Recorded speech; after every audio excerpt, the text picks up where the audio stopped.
আসসালামু আলাইকুম সবাইকে। আজকে অনেকদিন পর এই আইডিটি থেকে আমি লাইভ হচ্ছি।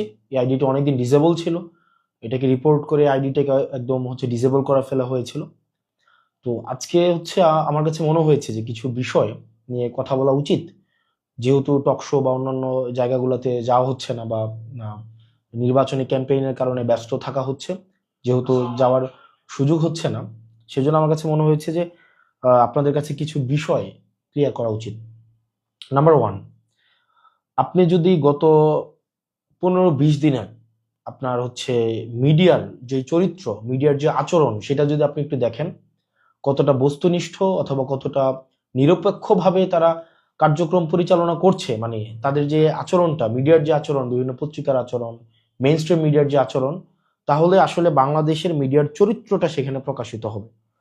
আপনি দেখবেন 5ই আগস্টের পরবর্তী সময়ে প্রত্যেকটা মিডিয়ায় যারা টকশো করে, এবং টকশোতে যাদেরকে আমরা প্রতিনিয়ত দেখি, আমরা প্রত্যেকটা মিডিয়া আমাদেরকে যেভাবে প্রশ্ন করেছে, প্রত্যেকটা বিষয়ে আমরা টি শার্ট কোন জায়গা থেকে কিনি, কয় টাকা টি শার্ট কেনার টাকা পাইছে কই, খাওয়ার টাকা পাইছে কই, রিক্সায় ওঠার টাকা পাইছে কই, গাড়িতে ওঠার টাকা পাইছে কই, প্রত্যেকটা জিনিসকে যেভাবে প্রশ্নের মধ্যে হচ্ছে নিয়ে এসেছে, এবং মিডিয়াতে এগুলো নিয়ে কেউ রেস্টুরেন্টে খাইছে, সেটা নিয়ে ঘন্টার পর ঘন্টা টক শো হয়েছে। আপনার গত আপনার জাস্ট এই কিছুদিন আগ পর্যন্ত টক শো হয়েছে। অথচ এই মিডিয়ার চরিত্রটাই দেখেন, বা যারা টক শো করছে এখন বিভিন্ন মিডিয়াতে, তাদের চরিত্রটা দেখেন।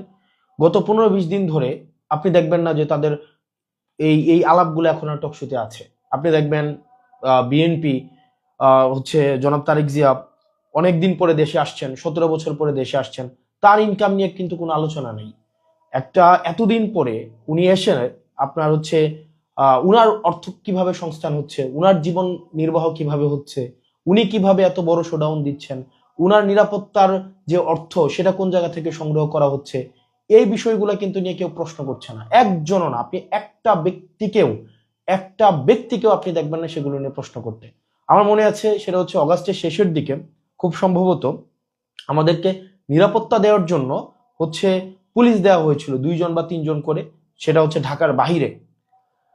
তো একটা জাস্ট একটা প্রোগ্রামে কোন একটা জায়গায়, তখন এই টকশোজীবীদের আমরা দেখেছি যে আহ, যে আপনার কি পরিমাণ উৎসাহ প্রকাশ করতে, যে রাষ্ট্রীয় অর্থ খরচ করে এভাবে নিরাপত্তা দেওয়া, বা এই অর্থ কেন সরকার বহন করবে। ঠিক এখন এই প্রশ্নটাই, যখন আপনার নিরপেক্ষতা কখন প্রশ্নবিদ্ধ হয়, যখন আপনার প্রশ্ন করার ক্ষমতা ব্যক্তি, স্থান, কাল বেঁধে পরিবর্তন হয়ে যায়। অর্থাৎ আপনি যখন ক্ষমতাকে প্রশ্ন করতে পারেন না। আমি এটা বলছি না যে আমাদেরকে প্রশ্ন করা কোনোভাবেই হচ্ছে আপনার অযাচিত হয়েছে, অনুচিত হয়েছে। সেটা ডেফিনেটলি, সেটা খুব ভালো কাজ হয়েছে। আমরা চেয়েছিলাম সেটার চর্চাটা অব্যাহত থাকুক। অত্যন্ত দুঃখজনক বিষয় আমরা দেখেছি এই সাংবাদিকদের একটা বড় একটা অংশ আমাদের স্বাধীন সাংবাদিকতা করার অনুমতি চাচ্ছে, যে আমাদেরকে যদি অনুমতি দেওয়া হয় তাহলে আমরা স্বাধীন সাংবাদিকতা করব। সরি, যেই সাংবাদিকটা আপনারা অনুমতি নিয়ে স্বাধীন সাংবাদিকতা করতে চান, আপনাদের আমি দুঃখ প্রকাশ করছি, অনুমতি নিয়ে স্বাধীন সাংবাদিকতা করা যায় না। এবং আপনারা মিডিয়া যেভাবে চরিত্র হনন করেছেন, মিডিয়া যেভাবে আহ এই যে জুলাইয়ের যারা সম্পৃক্ত ছিল তাদেরকে ভিলেন বানানোর চেষ্টা করা হয়েছে, তাদেরকে অপাংতেয় বানানোর চেষ্টা করা হয়েছে, তাদেরকে নানাবিধ প্রশ্নের মধ্যে জর্জরিত করে তাদেরকে যেভাবে জনবিচ্ছিন্ন করার প্রয়াস আপনারা নিয়েছিলেন, তারাই নিয়েছিল যারা আওয়ামী লীগকে বিভিন্নভাবে ফেসিলিটেট করার চেষ্টা করেছে, যারা জনাব তারেক জিয়া রহমানকে গত দীর্ঘ আহ আহ 17 বছর যারা ভারতের চোর বলে আখ্যায়িত করেছে, কনস্পাইরেটর হিসেবে আখ্যায়িত করেছে, বিদেশে বসে দেশের বিরুদ্ধে ষড়যন্ত্র করে হিসেবে আখ্যায়িত করেছে, বসুন্ধরার মালিক বলেছে তারেক জিয়া বিদেশে বসে দেশের বিরুদ্ধে ষড়যন্ত্র করছে, অথচ তারাই এখন আবার তাদের আবার প্রিয় পাত্র হয়ে গিয়েছে। ম্যাগনা গ্রুপের আপনার 71 টিভির মালিককে আমরা দেখলাম যে কত স্মিত হাস্য নিয়ে একদম বুকে জড়িয়ে ধরতে। এখন আজকে আপনাদেরকে যারা এতদিন ভিলেন বানিয়েছে, যারা আপনাদের নেতাকর্মীর হত্যার বৈধতা উৎপাদন করেছে, গুম খুনের বৈধতা উৎপাদন করেছে, আগুন সন্ত্রাস হিসেবে যারা স্বীকৃতি দিয়েছে, সেই সব মিডিয়াই এখন আবার দেখা যাচ্ছে এখানে আবার এক ধরনের কার্ড বানানোর একটা প্রজেক্ট হাতে নিয়েছে। আমরা আপনাদেরকে এবার বলবো, আপনারা যারা নিরপেক্ষ সাংবাদিকতা করার চেষ্টা করেন বা যারা টক শোতে আপনারা যারা কথা বলার চেষ্টা করেন, আমি আপনাদেরকে রিকোয়েস্ট করবো, আমাদের সময় গত 1.5 বছর যেভাবে আপনারা প্রশ্ন অব্যাহত রেখেছেন, আপনারা এখন এই প্রশ্নগুলো অব্যাহত রাখুন। অর্থের উৎস কিভাবে, ইনকাম কোন জায়গা থেকে হচ্ছে, খরচ কোন জায়গা থেকে হচ্ছে, এই যে যানবাহনের টাকা কোন জায়গা থেকে পাচ্ছে, তেলের টাকা কোন জায়গা থেকে পাচ্ছে, এই বিশাল বহরের অর্থ কিভাবে সংস্থান হচ্ছে, এই প্রশ্নগুলো আপনাদেরকে করতে হবে। এই প্রশ্নগুলো যদি না করে শুধু যদি আপনি সিলেক্টিভ কোয়েশ্চেন করেন যে এই মানুষগুলোকে আমরা প্রশ্ন করবো, এই মানুষগুলোকে আমরা প্রশ্ন করব না, তাহলে আমার কাছে মনে হয় যে নিরপেক্ষ সাংবাদিকতা প্রশ্নবিদ্ধ হয়। এবং একই সাথে সাথে আপনি দেখবেন যে গত হচ্ছে আপনার কয় তারিখ, গত ঢাকা 17 আসনে নির্বাচন পরিচালনা করার জন্য 59 জন পেশাদার সাংবাদিক যারা বিভিন্ন মেইন স্ট্রিম মিডিয়ার সাথে জড়িত, তাদেরকে হচ্ছে বিএনপির ঢাকা 17 আসন নির্বাচন পরিচালনার জন্য একটা মিডিয়া টিম করা হয়েছে। এখন প্রশ্ন হচ্ছে, ওই সাংবাদিকরা যারা হচ্ছে বিভিন্ন মিডিয়ার সাথে যুক্ত, বিভিন্ন পত্রিকার সাথে যুক্ত, তারা কি সেখানে বিএনপির সাংবাদিক হিসাবে ফাংশন করবে নাকি নিরপেক্ষ সাংবাদিক হিসাবে ফাংশন করবে? এই প্রশ্নটি খুবই গুরুত্বপূর্ণ। কারণ আপনি যখন একটা পার্টির প্যাডে হচ্ছে সাংবাদিক চলে যাচ্ছে, একটা পার্টির প্যাডে সাংবাদিক হচ্ছে অন্তর্ভুক্ত হচ্ছে, সেটি আমার কাছে মনে হয় যে বস্তুনিষ্ঠতা কতটুকু হচ্ছে গণমাধ্যমের ভূমিকা থাকবে সেই বিষয়টি প্রশ্নবিদ্ধ। এবং এটা এটা একটা মানে এটা একটা যুগান্তকারী, মানে একটা দৃষ্টান্তমূলক একটা উদাহরণ হয়ে থাকবে যে সাংবাদিকরা যে কোনো একটা রাজনৈতিক দলের পেডে নির্বাচনী পরিচালনার জন্য সেখানে সম্পৃক্ত হয়। এটা সাংবাদিকদের জন্য একটা খুবই দৃষ্টান্তমূলক একটা হচ্ছে উদাহরণ হিসেবে তৈরি হয়ে থাকবে। প্রশ্নটা হচ্ছে, আপনারা ওই 59 জন সাংবাদিক আপনারা যারা আছেন, তারা কি বিএনপির পাস নিয়ে আপনারা নির্বাচন পরিচালনার আপনারা অবজার্ভ করবেন নাকি হচ্ছে আপনারা ইলেকশন কমিশন থেকে আপনারা পাস নেবেন? এই বিষয়টা হচ্ছে আমাদের ক্লিয়ার হওয়া উচিত। এটা আমাদের জানার আমাদের অধিকার আছে। পরবর্তীতে গত মানে 1 সপ্তাহ ধরে যে বিষয়টি হচ্ছে আলোচিত হচ্ছে সেটা হচ্ছে ঋণ খেলাপি এবং হচ্ছে দ্বৈত নাগরিকদের মনোনয়ন দেওয়া সম্পর্কিত। আমরা দেখেছি হরে ধরে ঋণ খেলাপিদেরকে, যেমন আসলাম চৌধুরী, উনি প্রায় 2100 কোটি টাকা, 1700 কোটি টাকা ওনার ঋণ খেলাপি আছে। তারপরে হচ্ছে আব্দুল আওয়াল মিন্টু, উনার ঋণ খেলাপি আছে। বিভিন্ন জনের এরকম ঋণ খেলাপি আছে। আমার আসনের একজনের ঋণ খেলাপি আছে। একটা ব্যাংকে আছে প্রায় 88 কোটি টাকা, 88 কোটি 56 লাখ টাকা। আরেকটা ব্যাংকে আছে 39 কোটি টাকা। সব মিলিয়ে প্রায় 120 কোটি টাকা প্লাস ঋণ খেলাপি আছে। তো এই ঋণ খেলাপিদেরকে নিয়ে আসলে আপনারা কি চিন্তা করছেন? অর্থাৎ দেখেন, আপনি যখন ঋণ খেলাপিদেরকে আপনি সংসদে ঢুকাচ্ছেন, ঋণ খেলাপিদেরকে আপনি সংসদে অ্যাক্সেস দিচ্ছেন, দেখেন এখানে মানে কোনো আপনার আমাদের যেই ফেসিবাদ বিরোধী রাজনৈতিক যেই দলগুলো রয়েছে, প্রত্যেকটা রাজনৈতিক দলের একাধিক প্রার্থী রয়েছে প্রত্যেকটা আসনে। তো আমরা প্রত্যাশা করেছিলাম যে 24 পরবর্তী বাংলাদেশে আপনারা মনোনয়ন দেওয়ার ক্ষেত্রে যারা অন্তত বাংলাদেশ থেকে যারা ভিতর থেকে কুরে করে ফাঁকা করে দেয়নি, ওই মানুষগুলাকে আপনারা হচ্ছেন মনোনয়নটা দিবেন। কিন্তু অত্যন্ত দুঃখজনক বিষয়, আপনারা ঋণ খেলাপিদেরকে মনোনয়ন দিয়েছেন এবং ওই ঋণ খেলাপিদেরকে আপনারা সেভ করার জন্য ছাত্রদল গত হচ্ছে 2 দিন ধরে ইলেকশন কমিশনের সামনে মব করছে। মানে ছাত্রদল যে কাজটা করছে এটাকে আপনারা মব হিসাবে দেখবেন না। মানে ছাত্রদল যেটা করছে এটাকে ঋণ খেলাপিদেরকে সেভ করার জন্য তারা এই কাজটা করছে। মানে ঋণ খেলাপি এবং ঋণ খেলাপিরা এরা কি করবে, ওদের কাছ থেকে ওরা সংসদে যাবে, সংসদে গিয়ে ওরা আইন প্রণয়ন করবে। কাদের বাঁচানোর জন্য আইন প্রণয়ন করবে? ওরা নিজেদেরকে বাঁচানোর জন্য আইন প্রণয়ন করবে। অর্থাৎ ব্যাপারটা হয়ে গিয়েছে এমন যে আমরা শিয়ালকে মুরগির নিরাপত্তার দায়িত্ব দিচ্ছি, মানে যিনি চুরি করছেন তাকে আবার আমরা হচ্ছে দায়িত্ব দিচ্ছি যেন চোর ধরে। মানে এটা প্র্যাকটিক্যালি এটা কোনোদিনও পসিবল না। আমরা যতদিন না পর্যন্ত এই ঋণ খেলাপিদেরকে আমরা আইনের আওতায় নিয়ে না আসতে পারবো, ঋণ খেলাপিদেরকে আপনি আইন বানানোর দায়িত্ব তো আপনি কোনোভাবেই দিতে পারেন না। আমাদের বাংলাদেশটার এই যে একটা মানে ইমব্যালেন্স অফ পাওয়ার তৈরি হয়েছে, এটার কারণ হচ্ছে যারা পলিসি মেক করেছে এবং যারা পলিসি থেকে বেনিফিটেড হয়েছে তারা একটা জনগোষ্ঠী হয়ে গিয়েছে। পাওয়ার এবং হচ্ছে এখানে বিউরোক্রেসি, তারপর হচ্ছে বিজনেসম্যান এবং আইন প্রণেতা যখন একসাথে হয়ে গিয়েছে, তখন এখান থেকে হচ্ছে ফেসিবাদের হচ্ছে এখান থেকেই উৎপত্তি শুরু হয়েছে। আপনি দেখেন, যিনি ঋণ খেলাপি আপনি তাকেই হচ্ছে সংসদে পাঠাচ্ছেন আইন বানানোর জন্য। মানে এটা প্রত্যেকটা রাজনৈতিক দলের কাছ থেকে এই বিষয়ে একটা আপনাদের নীতিমালা হওয়া উচিত ছিল যে আপনারা খেলাপিদেরকে আপনারা সংসদে দেখতে চান না। এবং এই ঋণ খেলাপিরা দেশটাকে আপনি চিন্তা করুন, 17 বছর, 20 বছর, 25 বছর তারা ঋণ দেয় না, কিন্তু বিলাসী জীবনযাপন করে। এই ঋণের টাকাটা ঋণের টাকাটা কি ব্যাংকের টাকা? এটা আপনার আমার জনগণের, এটা হচ্ছে টাকা। আপনারা দেখেছেন যে এই টাকাগুলা তারা হচ্ছে এই ঋণ খেলাপিরা বিদেশে পাচার করে, এই ঋণ খেলাপিরা এই টাকাগুলো নিয়ে বিদেশে বিলাসবহুল জীবনযাপন করে, এবং বিদেশে বিলাসবহুল এই চুরির টাকা দিয়ে বিদেশে সন্তানদেরকে লেখাপড়া করায়, এবং ওরা এসে আমাদেরকে হচ্ছে বলে ব্লাডি সিটিজেন। মানে টাকা দেশ থেকে চুরি করবে, আবার হচ্ছে আমাদেরকে বলবে ব্লাডি সিটিজেন। মানে চুরি তো চুরি, তার উপরে আবার হচ্ছে সিনাজুরি। আপনার এই ঋণ খেলাপিদেরকে যদি আবার আপনারা প্রতিরোধ না করতে পারেন, এই ঋণ খেলাপিদেরকে যদি আবার আপনারা সংসদে ঢুকার হচ্ছে আপনি সুযোগ করে দেন, পথ তৈরি করে দেন, বাংলাদেশ আবার পশ্চাৎপদে একটা যাত্রা শুরু করবে। এবং এই ঋণ খেলাপিদেরকে আমাদেরকে হচ্ছে দমন করতে হবে। আপনি যারা জনগণ থেকে ঋণ নিয়ে সেই ঋণের টাকা পরিশোধ করে না, যারা একটা নির্বাচনকে স্রেফ তাদের ঋণ পরিশোধ করার উপর একটা উপলক্ষ হিসেবে নেয়, এই ধরনের জনপ্রতিনিধি আমরা বাংলাদেশে দেখতে চাই না। প্রত্যেকটা ঋণ খেলাপি যারা জনগণের থেকে টাকা নিয়ে এই টাকাটা ব্যাংকে কখনোই ফেরত দেননি। আপনারা হচ্ছেন ক্লাসিফাইড লোন হয়েছে আপনাদের, রিটার্ন অফ লোন হয়েছে আপনাদের জনগণের সামনে আপনাদের প্রতিনিধি হওয়ার কোনো ধরনের যোগ্যতা আপনাদের নাই। মানে ইটস ভেরি সিম্পল ইকুয়েশন। আপনি টাকাই দিচ্ছেন না, আপনি জনগণের টাকা মেরে দিচ্ছেন, আবার আপনি সংসদে যাবেন জনসেবা করতে। মানে এটা তো বাই কনফ্লিক্ট অফ ইন্টারেস্ট। একটা লোকের যখন 150 কোটি টাকা ঋণ থাকে, 1500 কোটি টাকা ঋণ থাকে, সে যখন আইন প্রণয়ন করতে যাবেন, সে কখনোই ঋণ খেলাপিদের প্রতি স্ট্রিক্ট সে কখনোই আইন প্রণয়ন করবে না। নেভার। আপনি লিখে রাখেন, এই ঋণ খেলাপিরা কখনোই ঋণ খেলাপিদের ধরার জন্য কখনোই স্ট্রিক্ট কোনো আইন প্রণয়ন কখনোই করবে না, কোনো অর্থনৈতিক পরিকল্পনাই নিবে না, যাতে করে ঋণ খেলাপিরা তাদের ঋণ হচ্ছে যথাযথভাবে পরিশোধ করতে পারে। এই ঋণ খেলাপিদেরকে জনগণ অবশ্যই বর্জন করতে হবে।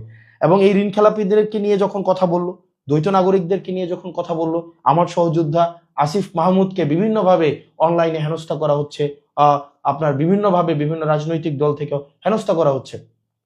আপনারা আমাদেরকে কমেন্ট সেকশনে, আমি আজকে পর্যন্ত এই মুহূর্ত পর্যন্ত আমি কখনোই কমেন্ট সেকশন অফ করি নাই, নেভার, কখনোই কমেন্ট সেকশন অফ করি নাই। এটা আমার সহনশীলতা এবং পরমত সহিষ্ণুতার পরিচয়। আজকে পর্যন্ত আপনি আমাকে যত গালি দিয়েছেন এখানে, প্রত্যেক দিন আপনারা যত ইচ্ছা আমাকে গালি দিতে পেরেছেন, আমি কখনোই সেটা রিপ্লাইও করি নাই, এবং সেটাকে আমি কখনো ব্লকও করি নাই, এবং আমি আমার কমেন্ট সেকশনকে কখনোই আমি অফও করি নাই। আমি সেই পরমত সহিষ্ণুতা আপনাদেরকে দেখিয়েছি। আপনি যত ইচ্ছা গালি দিতে পারেন, আপনি যত ইচ্ছা আমাকে যা ইচ্ছা নেতিবাচক বলতে পারেন, কিন্তু দিন শেষে যেটা সত্য, সেই সত্যটা আমরা বলবোই। কারণ বাংলাদেশের কেউ আমাদের কাছে 100 টাকাও আমাদের কাছে পাবে না। কেউ বলতে পারবে না যে আমাদের কাছে 100 টাকা ঋণ পায়। কেউ বলতে পারবে না যে আমরা কারো কাছ থেকে হচ্ছে জনগণের টাকা মেরে দিয়েছি। একজনও বলতে পারবে না। যারা জনগণের টাকা মেরে দিয়েছে, যারা জনগণের টাকা দিয়ে বিদেশে বিলাসী জীবনযাপন করে, তাদের সন্তানদেরকে নিরাপদে জনগণের টাকা দিয়ে বিদেশে পড়াশোনা করায়, তারা দেশে এসে আবার হচ্ছে এখানে জমিদারি খাটাবে, এই বাংলাদেশ আমরা আর দেখতে চাই না। নেভার। এই বাংলাদেশ আমরা কখনোই দেখতে চাই না। ঋণ খেলাপিদেরকে কোনোভাবেই আমরা সংসদে আবার ঢুকতে দিব না। নেভার, কোনোভাবেই আমরা সংসদে ঢুকতে দিব না। যারা লজ্জা হওয়া উচিত, এটা লজ্জা হওয়া উচিত। মানে যারা ঋণ খেলাপি, আপনি ভাই জনগণের টাকা দিচ্ছেন না, আপনি আবার হচ্ছে সংসদে যায় জনসেবা করবেন, আপনার তো লজ্জা থাকা উচিত। পরবর্তীতে হচ্ছে এবং সরকারকে, অন্তর্বর্তীকালীন সরকারকে এবং হচ্ছে নির্বাচন কমিশনকে এবং হচ্ছে আদালতকে এই বিষয়ে কঠোর ভূমিকা আপনাদেরকে পালন করতে হবে। কঠোর ভূমিকা পালন করতে হবে যে ঋণ খেলাপিরা যেন কোনোভাবেই আইন কানুনের ফাঁকফোকর দিয়ে কোনোভাবেই সংসদে না যেতে পারে। আপনার নির্বাচন একটা অযোগ্য একজন ব্যক্তি, যার টাকা নাই, অর্থ নাই, যে হচ্ছে জনগণের কাছে যে হচ্ছে দায়বদ্ধ, সে আসছে জনসভা করতে আমাদের। পরবর্তীতে হচ্ছে আমাদের যে যারা গতকাল আন্দোলনের মধ্য দিয়ে আপনারা সাস্টের নির্বাচনটাকে আপনারা পিছাই দিলেন, মানে এর থেকে বাজে ডিসগ্রেসফুল একটা এক্সাম্পল এই ছাত্রদল যে কাজটা করেছে, বিএনপি থেকে যে কাজটা করা হয়েছে, এর থেকে বাজে উদাহরণ আর কোনোভাবে আর তৈরি হয় না। আপনারা এই নির্বাচনকে ক্রমশ আপনাদের নির্বাচনে ভরাডুবি হয়েছে, ছাত্রদলের হয়েছে, ছাত্র শক্তির হয়েছে, কিন্তু জনগণ বা শিক্ষার্থীরা যাদেরকে বেছে নিয়েছে তারাই শিক্ষার্থীদেরকে প্রতিনিধিত্ব করবে, সিম্পল। এবং শিক্ষার্থীদেরকে আপনাদের ভোট বঞ্চিত করার কোনো অধিকার আপনাদেরকে নেই। আপনারা এই নির্বাচন কমিশনের সামনে আপনারা হচ্ছে একটা মব ক্রিয়েট করেছেন according to your language, according to the language you are constantly using যে মব। আপনারা গণতান্ত্রিক আন্দোলনকে বা আপনাদের এই আন্দোলনগুলোকে আপনারা হচ্ছে মব বলে আপনারা সবসময় বলেন। তো আপনাদের মবের ভাষায় আপনারা গত 2 দিন ধরে মব করলেন, মব করে হচ্ছে আপনারা আপনারা নির্বাচনটাকে হচ্ছে আপনারা বন্ধ করে দিলেন। শাস্ত্রীয় শিক্ষার্থীরা যাদের গার্ডস আছে, যারা হচ্ছে সত্যের পক্ষে থাকে আমরা বিশ্বাস করি, তারা রাস্তায় নেমে আসবে এবং নির্বাচনটা যেন হয় সেই ব্যবস্থা তারা নিশ্চয়ই করবে।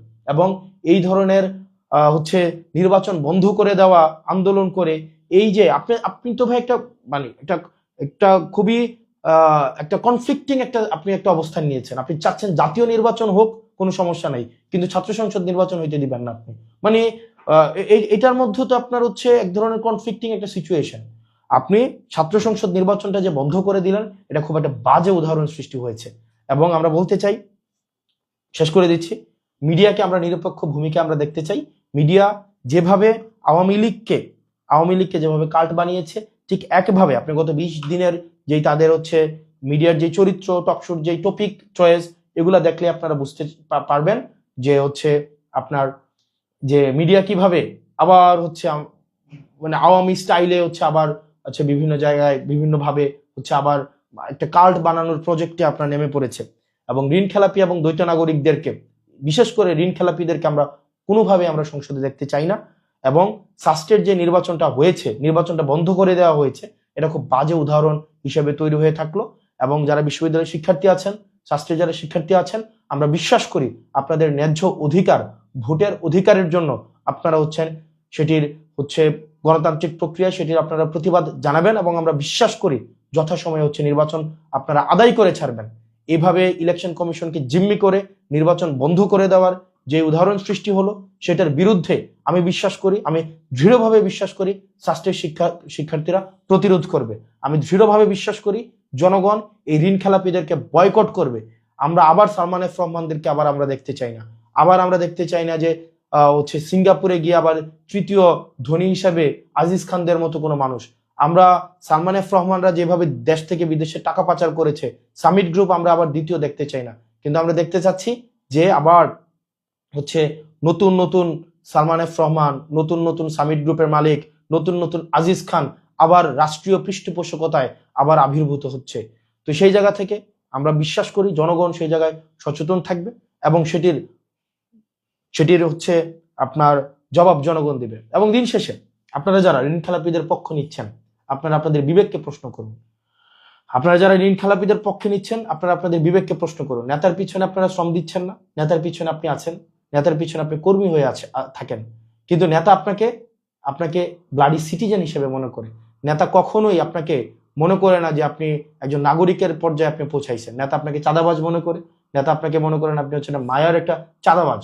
এবং এই আপনার টাকা দিয়েই নেতা তার সন্তানকে বিদেশে রেখে পড়ায় আর বিদেশে বিলাসী জীবনযাপন করায়, আর আপনাকে দিয়ে রাজনৈতিক কর্মকাণ্ড করায়, আপনাকে দিয়ে মারামারি লাগায়, আপনাকে দিয়ে রাস্তা বন্ধ করায়, আপনাকে ব্যবহার করে, আপনার ভবিষ্যৎ ব্যবহার করে, আপনার কেরিয়ার ব্যবহার করে।